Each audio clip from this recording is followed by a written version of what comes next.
everyone! Welcome to Remarvin Cooking Lifestyle. Kumusta kayo mga ka-OFW, mga kananay, mga kainday saan mang sulok ng mundo? Naway ligtas tayong lahat at huwag kalimutang magdasal para gabayan tayo ng ating poong may kapal sa pang-araw-araw nating gawain. Ngayon gagawa tayo ng coconut cookies. Ito ang ating mga hinindang ingredients. Ito ang mantika.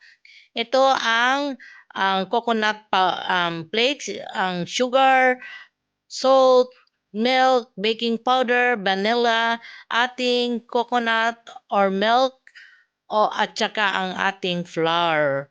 Ang ating mga dry ingredients, halo-haluin lang natin lahat. Ayan, ilagay natin.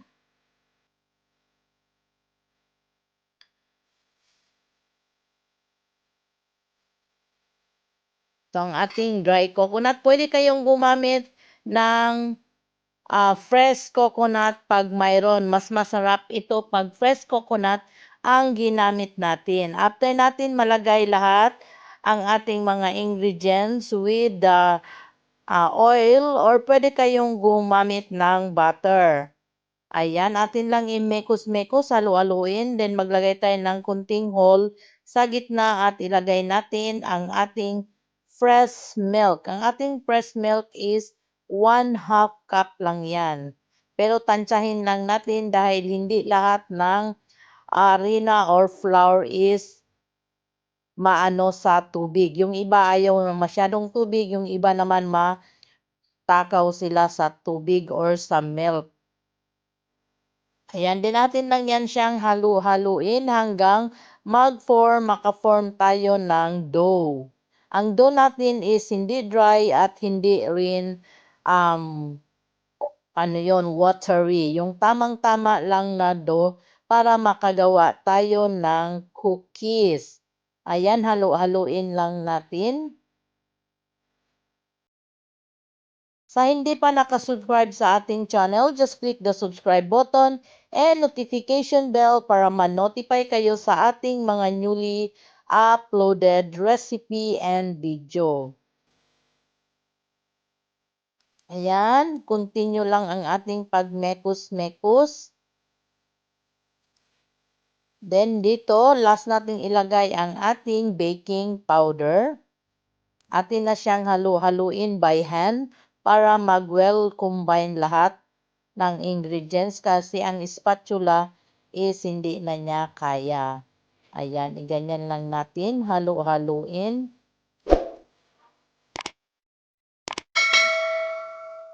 Masarap ito sa kape, panghimagas, pang merienda. Ayan, pwede rin ito sa mga kiddos. Ayan, pagkatapos na natin siyang nagawang dough, ito sa ating prepared baking pan na round. Any baking pan pwede nating gamitin. Ayan, gawin lang nating round balls.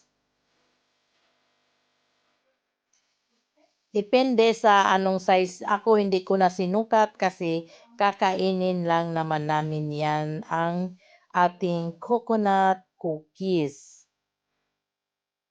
Tinansya-tansya ko na lang ang laki para lutuin. Hindi na ginawa ng mga sizes. Pero pag pang business, kailangan talaga sizes para hindi tayo lugi sa ating ginagawang negosyo. Yan. Then, atin lang siyang i-press kunti para medyo mag-flatten.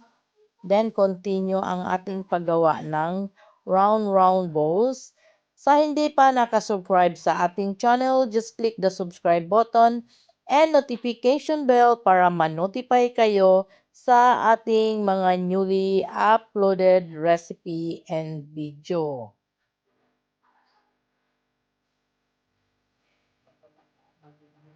Yan, di ba? Kailangan talaga tayong gumawa ng para-paraan para may makain at may sima-sima yung tawagin nila. Yung parang appetizer lang. Ayan.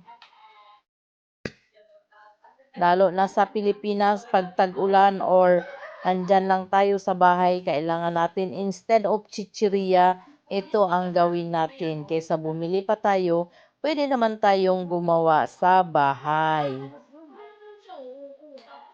Yan lang ating mga ka-OFW, mga kananay, mga kainday.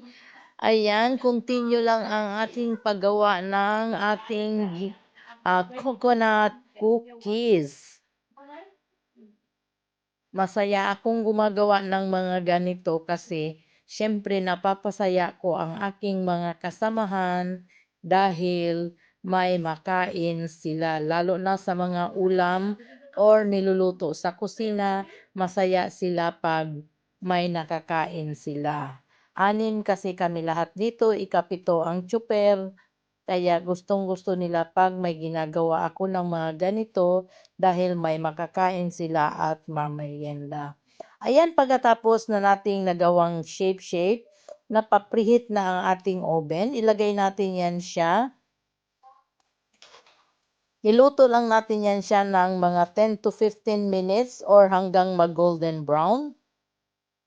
Ayan, 15 minutes ang nilagay ko sa number 2 na gas para hindi masyadong mainit or masunog. Ayan, after 10 minutes or 15 minutes, i-check natin all na golden brown na ang ating cookies. Tignan natin ang ilalim.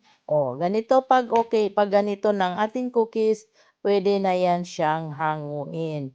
Then, ilagay natin siya dito sa ating lalagyan ng mga sweet. Ayan, ito ang mga Arabo, mahilig sila sa ganitong mga lalagyan ng mga sweet. Yan, i-arrange lang natin siya dyan. Tapos, ibigay na natin sa ating mga kasamahan. Yan, sana'y nagustuhan nyo ang ating ginawang video sa araw na ito. Maraming salamat hanggang sa ulitin. Thanks for watching. Bye-bye. See you on my next video. Yan, di ba? Ang ganda.